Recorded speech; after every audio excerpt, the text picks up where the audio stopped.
For decades, Bernard L. Madoff stood as a titan of Wall Street, a respected figure whose investment firm promised consistent, enviable returns. His name was synonymous with success, attracting a high-profile clientele who trusted him with their fortunes. Yet, beneath this polished facade lay one of the most elaborate and devastating frauds in financial history. This is the story of how Madoff's carefully constructed illusion crumbled, not in some abstract market downturn, but through the relentless pursuit of truth by an outsider, and ultimately, by his own family. It's a narrative of greed, regulatory failure, and the catastrophic unraveling of a $64 billion deception. Born in Queens, New York, Bernie Madoff began his career in 1960, establishing Bernard L. Madoff Investment Securities LLC. He initially carved out a legitimate niche as a market maker, utilizing early computer technology to automate stock trading. This legitimate venture earned him considerable respect and influence within the financial community, even playing a role in the development of NASDAQ. This foundation of legitimate success provided the perfect cover for the illicit activities that would later define his legacy. His reputation was built on innovation and reliability, a reputation he would cynically exploit. Madoff's supposed investment strategy was simple in its stated goal: delivering consistent, double-digit returns year after year, regardless of market conditions. While other investors weathered market volatility, Madoff's clients reported steady gains, often between 10% and 12% annually. This unwavering performance, particularly during periods of economic uncertainty, became the bedrock of his appeal. It fostered an air of exclusivity and trust, drawing in a network of individuals, charities, and institutions desperate for a safe haven for their capital. The consistent returns were the bait, concealing a mechanism designed to fail. Behind the facade of sophisticated trading, Madoff was running a classic Ponzi scheme. New investor money was not invested, but instead used to pay off existing investors, creating the illusion of profitability. This cycle required a constant influx of fresh capital. As long as more money came in than went out, the scheme could survive. Madoff himself managed the entire operation from a seemingly innocuous 17th floor office at the Lipstick Building in Manhattan, separate from his legitimate market-making business. The deception was meticulously compartmentalized, hidden in plain sight. Madoff cultivated an aura of exclusivity. Access to his fund wasn't simply granted, it was by invitation only, often through a close-knit network of feeder funds and trusted intermediaries. This scarcity principle further enhanced his perceived value and trustworthiness. Wealthy individuals, charities, and even other financial professionals were eager to join this elite club, believing they had found a truly unique and safe investment opportunity. This social proof, combined with Madoff's personal charm and decades of respectability, silenced skepticism and amplified trust, making the scheme incredibly resilient for years. While Madoff's empire grew, an independent financial analyst named Harry Markopolos began to observe his operations. Markopolos, a derivatives expert and former options trader, was initially asked by a competitor in 1999 to reverse engineer Madoff's strategy. The competitor believed Madoff was doing something legitimate but revolutionary, and wanted to replicate it. What Markopolos found, however, defied the laws of finance. His initial analysis suggested that Madoff's consistent returns, given his purported strategy, were mathematically impossible, setting him on a decade-long crusade. Madoff claimed to employ a split-strike conversion strategy, using a combination of buying S&P 100 stocks and hedging them with options. This strategy, in theory, aims to generate steady but modest returns. However, Madoff's reported consistent double-digit profits, year after year, without volatility, were simply too good to be true for such a strategy. Markopolos, as documented in his submissions, found discrepancies such as Madoff's stated returns often matching the performance of the S&P 100 without the corresponding volatility and risk. It was an anomaly that screamed fraud to a seasoned financial professional. As Markopolos delved deeper, numerous red flags became apparent. Madoff's firm never fluctuated, nor did it experience the typical dips and surges expected from market-driven investments. Furthermore, Madoff used a small, unknown auditing firm in a strip mall, Freeling and Horowitz, to audit his multi-billion-dollar operation, a highly suspicious practice for a firm of his purported size. Markopoulos, as later chronicled, noted that Madoff's strategy was also incredibly liquid, allowing investors to withdraw funds quickly, another unusual characteristic for such a complex option strategy. These inconsistencies formed a compelling case for investigation. Harry Markopoulos first attempted to alert the U.S. Securities and Exchange Commission, or SEC, in 2000. He submitted a formal complaint, detailing his suspicions and providing mathematical evidence that Madoff's reported returns were not feasible. Despite the gravity of his claims and the specificity of his analysis, the SEC initially dismissed his concerns, conducting only a cursory review, if any. Markopoulos, as he later testified, grew increasingly frustrated by the regulatory body's lack of interest and thoroughness, perceiving a systemic reluctance to challenge a Wall Street giant. Undeterred, Markopoulos intensified his efforts. In 2005, he authored a comprehensive 9-page memo titled "The World's Largest Hedge Fund is a Fraud." This document meticulously laid out 21 reasons why Madoff's operations had to be a Ponzi scheme, or at the very least, front-running his clients. He provided specific examples, logical deductions, and financial calculations to support each point. This detailed submission was delivered to various officials within the SEC, including regulators in Boston and New York, hoping to finally trigger a serious investigation. His efforts, however, continued to fall on deaf ears. Despite Markopoulos's detailed warnings across multiple years and submissions, the SEC's response remained alarmingly inadequate. Investigations were reportedly launched, but they were consistently superficial, failing to uncover the vast fraud. Critics, including Markopoulos himself, pointed to a combination of factors: an over-reliance on Madoff's impeccable reputation, a lack of deep understanding of complex financial instruments among regulators, and perhaps an unwillingness to challenge a prominent figure in the financial elite. The regulatory body's failure to act allowed the scheme to continue, devastating countless more lives. Markopoulos's warnings were not just vague accusations, they included actionable intelligence. He even suggested specific ways the SEC could investigate, such as demanding Madoff provide trading records directly from the Depository Trust and Clearing Corporation, DTCC, which would have quickly exposed the non-existent trades. As revealed in later reports, the SEC often relied on Madoff's own provided documents, which were, of course, fabricated. This systemic oversight and failure to probe beyond Madoff's carefully constructed narrative became a damning indictment of regulatory negligence, directly contributing to the scheme's longevity. Between 2000 and 2008, Markopoulos, along with others, submitted multiple formal complaints and detailed analyses to the SEC. Each time, the evidence mounted, yet each time, the regulatory apparatus failed to connect the dots. The SEC conducted at least 6 examinations and investigations into Madoff's operations during this period. These missed opportunities allowed the Ponzi scheme to balloon in size, ensnaring more investors and accumulating billions in fictitious wealth. The scale of the oversight would become a scandal almost as significant as the fraud itself, raising serious questions about the effectiveness of financial regulation. While Markopoulos fought an uphill battle against regulatory inertia, the broader economic landscape began to shift dramatically. The housing market, which had been propped up by subprime mortgages and risky lending, started to collapse in 2007. By 2008, the crisis accelerated, sending shockwaves through the global financial system. Major institutions like Lehman Brothers collapsed, and others like AIG required massive government bailouts. This unprecedented financial turmoil would prove to be the ultimate undoing of Bernie Madoff's long-running deception, as it created conditions a Ponzi scheme could not withstand. As the 2008 financial crisis deepened, investors across the board began to panic. Fearful of further losses, they started withdrawing their money from various funds, seeking liquidity and safety.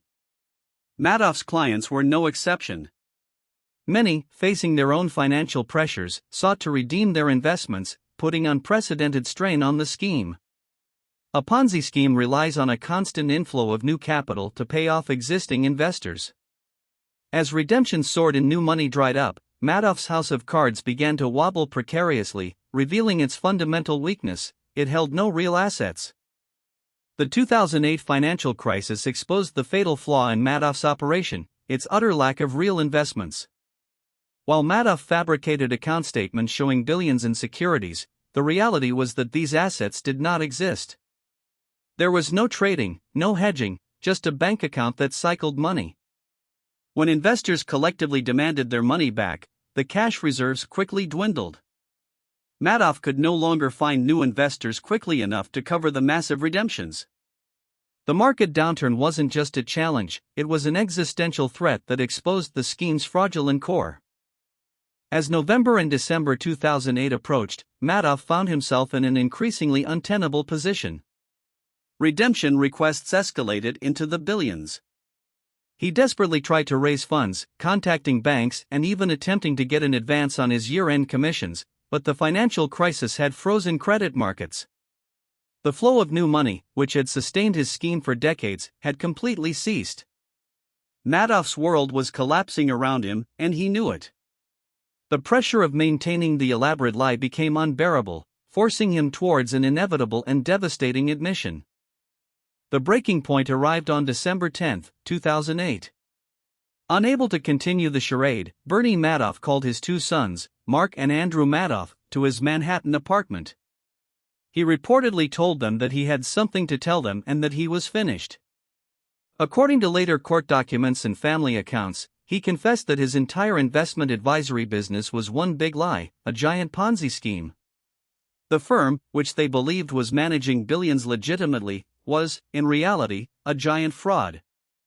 This confession marked the beginning of the end for the Madoff empire. Mark and Andrew Madoff, who worked in the firm's legitimate market-making division and claimed to be unaware of their father's fraudulent activities, were reportedly stunned by the confession. According to their testimonies and media reports, they initially grappled with the enormity of what they had just heard. Their father, a man they had respected and worked for their entire lives, was a criminal on an unimaginable scale. The shock quickly turned to a moral imperative: they had to act, not just for themselves, but for the countless victims their father had deceived. The weight of family loyalty clashed with the demands of justice. After Madoff's confession, Mark and Andrew promptly reported their father to federal authorities. They first contacted a lawyer, who then facilitated their communication with the SEC and the FBI. Within hours of the confession, federal agents were dispatched to Madoff's apartment.